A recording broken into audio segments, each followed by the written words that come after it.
اور اگر ہم چاہتے تو ہر شخص کو ہدایت دے دیتے، لیکن میری طرف سے یہ بات قرار پا چکی ہے کہ میں دوزخ کو جنوں اور انسانوں سب سے بھر دوں گا، سو اب آگ کے مزے چکھو، اس لیے کہ تم نے اس دن کے آنے کو بھلا رکھا تھا۔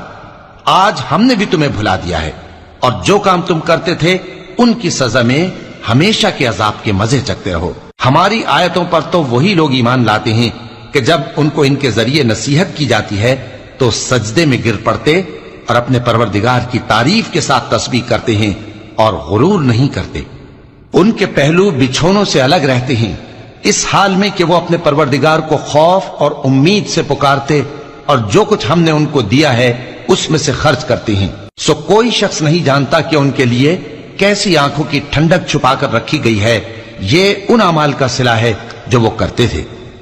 بھلا جو مومن ہو وہ اس شخص کی طرح ہو سکتا ہے جو نافرمان ہو؟ دونوں برابر نہیں ہو سکتے۔